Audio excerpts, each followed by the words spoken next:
Welcome back, everybody, for another deep dive. This time, we're going to be exploring the trial of Jesus. We're going to be examining its fairness and this whole concept of Jesus as a king. Yeah. Our main source material for this is going to be a Bible study curriculum that goes through the chronology of Jesus's life. Okay, yeah. It's pretty cool. Sounds interesting. It definitely raises some questions for me right away about, like, justice and power and faith, all that kind of stuff. Oh, for sure, yeah.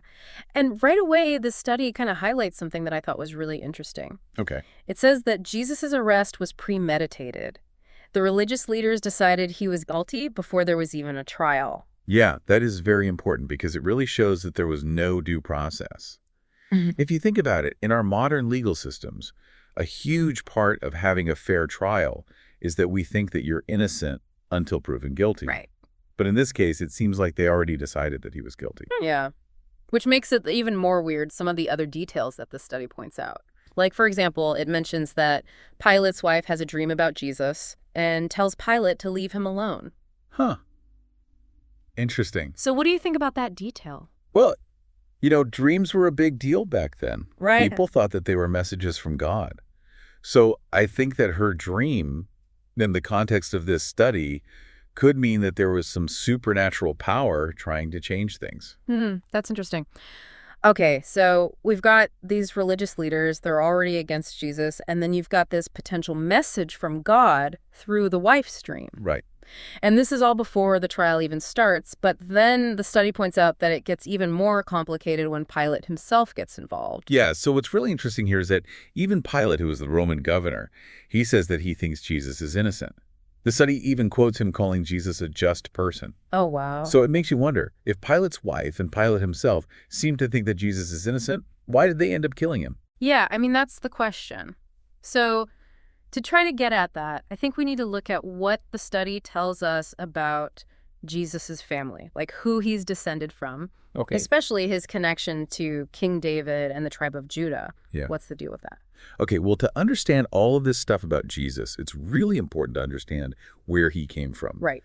So Genesis chapter 49, verse 10, there's this prophecy that says that a symbol of royalty, the scepter, would always stay with the tribe of Judah. Okay. And this is important because this prophecy gets people thinking about the idea of the Messiah, a king coming from the family of David. So it's like this prophecy kind of sets the stage for the idea of a king, and Jesus comes along. Exactly. And the study really emphasizes that Jesus is descended from King David and from the tribe of Judah. Yeah. This means that he's the one who can actually claim to be the king of the Jews. Okay. And I think it's this claim, even more than anything else, that gets him into trouble. Right, because the study does mention that the Jewish religious leaders, they were really spared of what Jesus was saying. They even said that he was blaspheming. Yes, and blasphemy was a really serious thing back then. It meant that you were claiming to be God or that you had the same power as God. The religious leaders thought that what Jesus was saying was totally unacceptable. They saw him as a huge threat to their power and to their way of doing things. So it seems like there's all of this conflict going on because Jesus is seen as a threat to both the religious people and to the Roman government, too. But there's something I don't really understand. Okay. The study talks about this kind of impossible thing. It says, how could Jesus be a king if he's going to be crucified?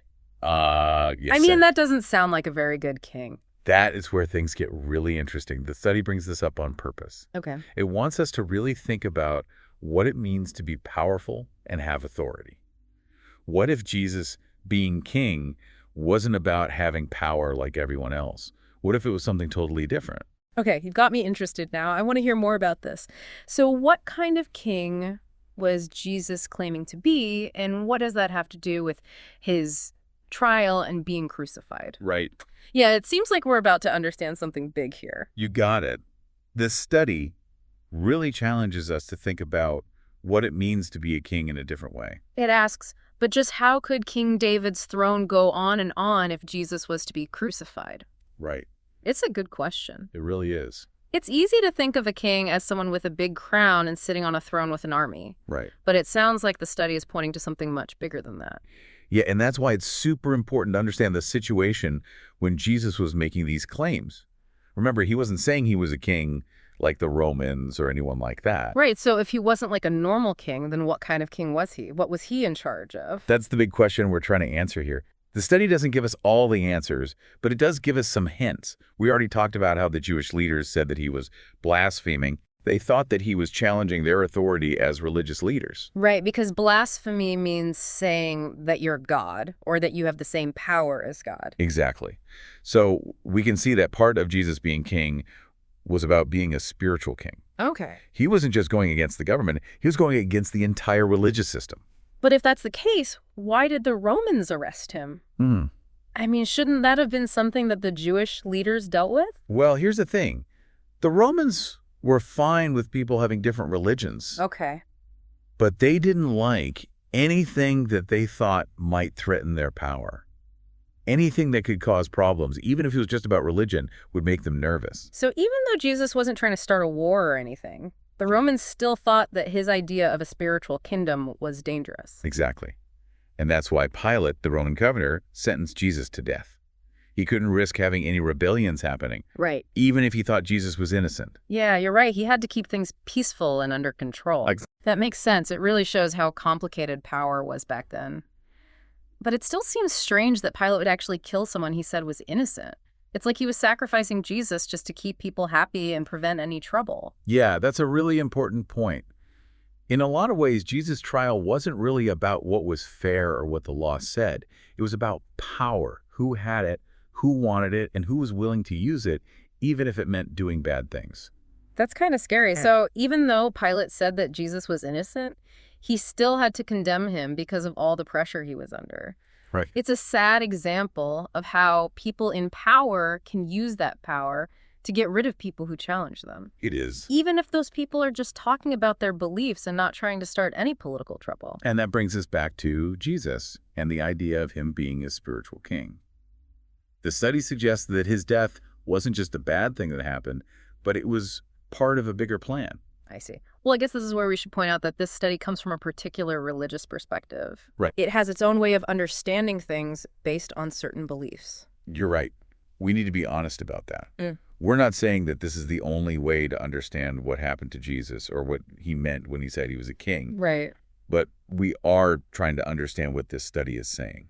Yeah, I think even if you don't agree with everything in the study, it still makes you think about some important things. Yeah? Things about power, about conflicts between religious and political authority, and what it means to sacrifice yourself for something. These are topics that are important to everyone, everywhere. I agree. These are questions that people have been thinking about for a really long time. Right. And in our world today, where we still have so many problems with injustice and people fighting for power, the story of Jesus' trial gives us a new way to think about our own choices and what we believe in. One thing that I'm really noticing is how different Jesus is from the religious leaders in the study. Right. That's a good observation. Yeah. The study keeps pointing out how the religious leaders were working against Jesus. Yeah. They were trying to trick him and get people to lie about him. They were trying to hold on to their power no matter what. Exactly. They're like the opposite of what Jesus stands for. Yeah, they were busy scheming. Well, Jesus was out there teaching, healing people, and talking about love and forgiveness. But that difference is exactly what makes this story so interesting. It makes us think about the bad things that people do and the good things that people do. Right. It makes us think about how we use power and what choices we make when things are hard. This is making me think about leadership in a whole new way. The study seems to be saying that true power isn't about being in control, but about serving others and doing what's right. It's a pretty amazing idea, isn't it? It is. Being humble, helping others, and forgiving people. These are things that go against how we usually think about power and success. I know. It's making me think about my own values. Yeah. But there's something else I'm curious about. Okay. The study says that nobody ever proved that Jesus did anything wrong. But it also says that he was beaten, condemned, and crucified. I don't understand how that makes sense. That's a great question, and it goes back to how the Roman legal system worked. Remember how Pilate said he couldn't find anything wrong with Jesus? Yeah. Well, that didn't mean that he couldn't still punish him. Wait, so even though Jesus was innocent, they could still do all those terrible things to him? Yeah, it might seem crazy to us now. It does. But back then, a Roman governor had a lot of power. He could punish someone even if there wasn't an official guilty verdict. So Pilate was basically putting his own political career ahead of justice. He was willing to let Jesus suffer just to keep the peace. Right. It shows that even powerful people can be controlled by fear and wanting to keep their power. It also shows that justice doesn't always win, It doesn't. especially when people in power feel threatened. This is all so intense. I can't imagine what Jesus was going through at the time. Yeah. The study doesn't talk a lot about how Jesus was feeling, but it does say that he never gave up on what he believed in. Yeah. Even though he was going through so much pain and suffering, he never changed his message or what he was teaching. That must have taken a lot of strength. It did. You know, we've talked about Jesus' family, what he said about being a king, and how unfair his trial was. But I'm still thinking about that detail about Pilate's wife and her dream. Oh, yeah. The study says that Pilate's wife begged him to leave Jesus alone because she had a really bad dream where she found out that he was innocent. It adds so much mystery to the story. Do you think that maybe Pilate would have let Jesus go if he had listened to his wife? That's a good question. It's impossible to know for sure, but the study makes it seem like Pilate was torn. Yeah. He knew that Jesus was innocent, but he was too scared of what the Jewish leaders might do if he let him go. So he was stuck between doing what he thought was right and worrying about his career. In the end, he chose to go along with everyone else, even though it meant killing an innocent man. And that's something we see happen over and over again throughout history. Yeah. Power can make people selfish, and they often choose to protect themselves and their power instead of doing what is right. That's a sad thought. Makes me wonder if anything could have changed what happened. Right. Was Jesus always going to die this way? That's a big question that people have been asking for a long time. Right. But the study suggests that Jesus' death wasn't just an accident. Okay. It was part of a bigger plan. Okay, so we're back to the idea of a plan. But if Jesus was always meant to die, why did they even bother with the trial? That's a really interesting question, and I think the study wants us to think about it. Maybe the trial, with all its problems and unfairness, was supposed to show us how messed up humanity is, and that we need something bigger than ourselves to fix things. That's deep. It's like the trial is the opposite of what Jesus represents. It shows us how bad things are and how much we need healing. Exactly, and that's what makes this story so powerful. It's not just a simple story about good guys and bad guys. Right. It's about how complicated people are, the struggles we have with doing the right thing, and how power and truth are always in conflict. You know, as we've been talking, I've been thinking about our listeners. Yeah. What does all of this stuff about Jesus's trial and him being a king have to do with them? Why should they care about these things that happened so long ago? That's a great question. And I think the answer is that the story of Jesus is about things that are still important today. Okay.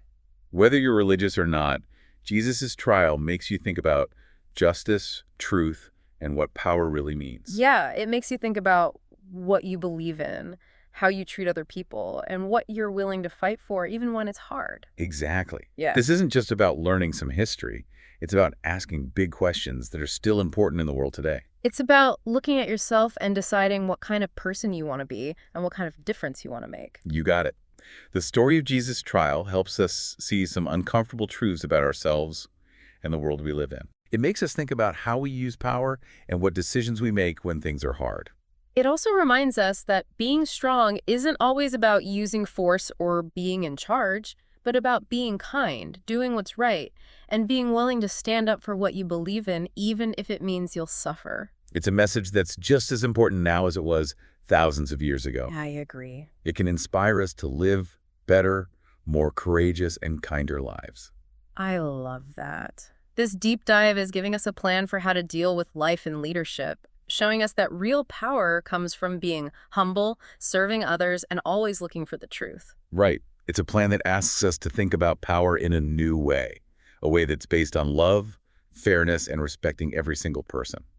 Okay, we've talked about a lot today, but I still have one question. The study talked about how Jesus was a descendant of King David, which means he could be the king of the Jews. Right. But then it asks how King David's throne could continue if Jesus was going to die on the cross.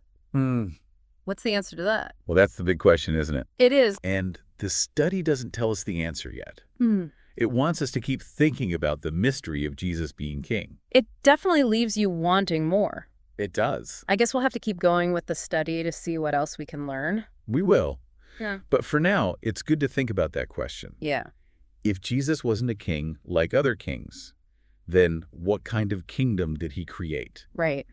And how does his death and sacrifice fit into him being a king? Those are really good questions. It's like The study wants us to think differently about what it means to be a king, a leader, a savior. Exactly. And it wants us to think about the possibility that true power isn't about armies and thrones, but about something much bigger and more important than anything we see in this world. Wow. Okay.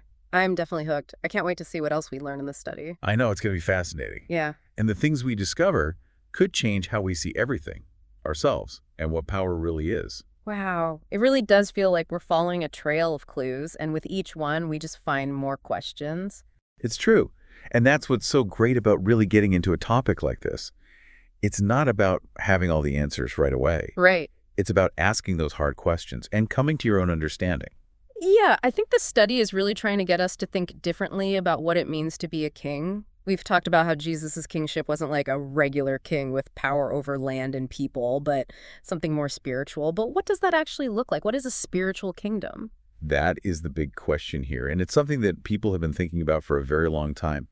Even within Christianity itself, there are a lot of different ideas about what Jesus' spiritual kingdom is all about. Oh, okay. Some people focus on the idea of personal change, Okay. like finding peace and goodness within yourself.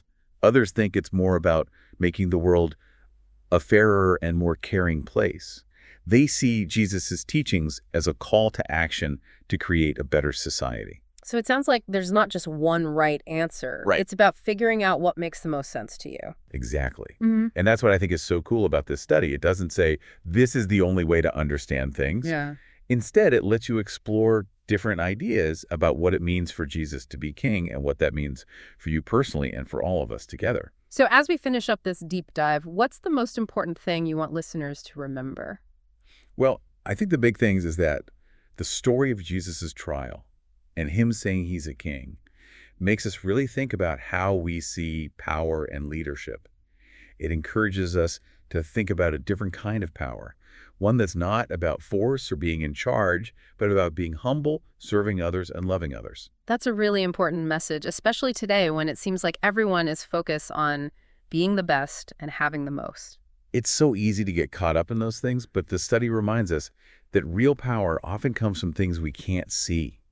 It comes from being brave, being kind, and doing the right thing, even when nobody's watching. These are the things that really make us strong and make a difference in the world. It makes me think about how we all want to live in a world where people use their power for good and where love is more powerful than hate. And maybe the story of Jesus, even with all its challenges, gives us a little bit of hope that this kind of world is possible. I think so too. And it reminds us that we can all be part of making that world a reality, not by fighting or being mean, but by showing love, kindness, and fairness, even in small ways. Well, thank you so much for taking us on this journey. Of course. It's been a fascinating deep dive, and I think we've all learned a lot about this important event and what it means for us today. You're welcome. And remember, this is just the beginning. Keep learning, keep asking questions, and let the things we learned from the past help us find our way in the future. And to everyone listening, thank you for joining us. We hope you enjoyed this exploration and that it inspired you to keep searching for truth and understanding. We'll see you next time.